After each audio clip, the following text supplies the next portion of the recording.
ये कहानी है 1938 की।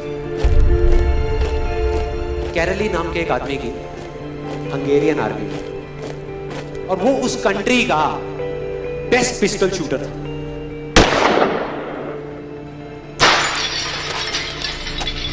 जितनी भी नेशनल चैंपियनशिप्स हुई थी उस कंट्री में, उसको वो जीत चुका था। और सबको ऑलमोस्ट कंफर्म था कि 1940s में जो ओलंपिक्स होने वाले हैं उसमें गोल्ड मेडल कैरली को ही मिलेगा। और उसने सालों से ट्रेनिंग करी थी। उसका एक ही सपना था, एक ही फोकस था कि मुझे अपने इस हाथ को दुनिया का बेस्ट शूटिंग हैंड बनाना है, बेस्ट बनाना है, बेस्ट बनाना है। और वो कामयाब हो गया, उसने बना लिया बेस्ट शूटिंग हैंड। सिर्फ 2 साल का फर्क था। 1938 में एक आर्मी का ट्रेनिंग कैंप चल रहा था। क्योंकि वो आर्मी में था तो एक एक्सीडेंट हो गया। उसके उसी हाथ में जिससे उसने गोल्ड मेडल जीतना था, उसमें एक हैंड ग्रेनेड फट गया और वो हाथ चला गया। जो उसका सपना था, जो फोकस था, सब खत्म।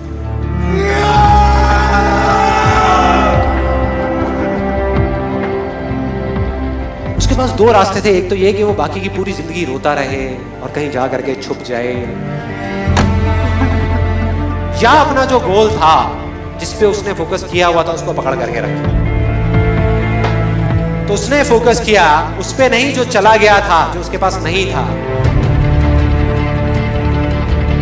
उसने फोकस किया उस पे जो उसके पास था।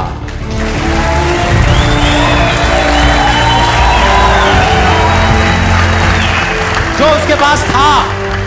और क्या था उसके पास में? एक लेफ्ट हैंड, एक ऐसा हाथ जिससे वो लिख तक नहीं सकता था। 1 महीने तक उसका हॉस्पिटल में इलाज चला इस हाथ के लिए, और सही 1 महीने बाद अपनी ट्रेनिंग शुरू करती इस हाथ की।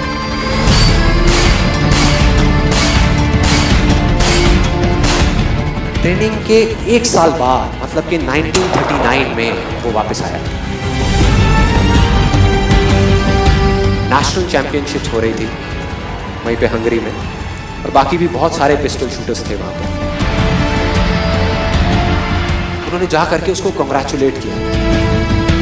कहा कि यार देखो, ये होता है जज्बा, ये होती है स्पोर्ट्समैन स्पिरिट, कि इतना सब कुछ होने के बाद भी तुम यहां पर आए हो हमको देखने के लिए और हमारा हौसला बढ़ाने के लिए।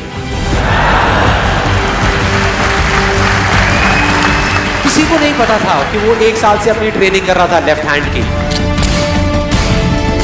और उसने जवाब दिया, मैं यहां पर तुम्हारा हौसला बढ़ाने नहीं आया, तुम्हारे साथ कॉम्पीट करने आया हूं, तुमसे लड़ने आया हूं, तैयार हो जाओ।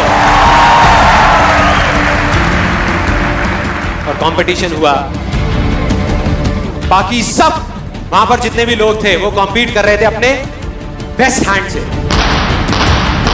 ये कॉम्पीट कर रहा था अपने ओनली हैंड से। ओनली हैंड से। कौन जीता? The man with the only hand, Kairali जीत गया। लेकिन वो यहां नहीं रुका। उसका गोल क्लियर था कि मुझे इस हाथ को इस कंट्री का नहीं, इस पूरी दुनिया का बेस्ट शूटिंग हैंड बनाना है। उसने अपना सारा फोकस उठा करके डाला 1940 पे, जब ओलंपिक्स होने वाले थे। लेकिन 1940s के ओलंपिक्स कैंसिल हो गए वर्ल्ड वॉर की वजह से।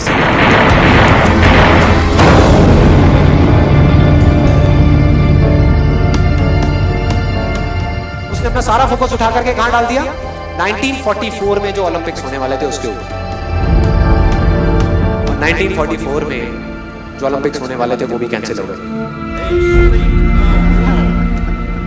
वर्ल्ड वॉर की वजह से। फिर से कैंसिल।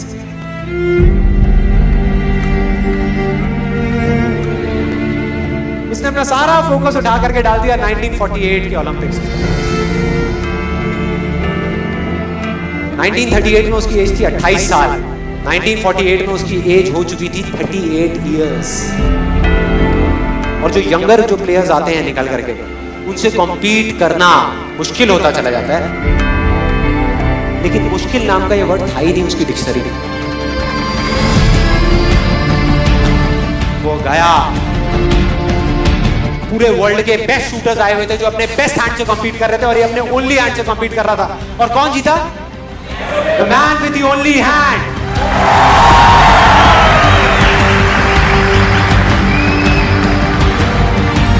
लेकिन वो तब भी नहीं रुका। 1952 ओलंपिक्स, दोबारा कॉम्पीट किया उसने, और इस बार गोल्ड मेडल कौन जीता? गैरल ली। 4 साल बाद दोबारा से, और पूरी की पूरी हिस्ट्री को बदल करके रख दिया ओलंपिक्स ने। इस पर्टिकुलर कंपटीशन में उससे पहले किसी भी एथलीट ने लगातार 2 गोल्ड मेडल्स नहीं जीते।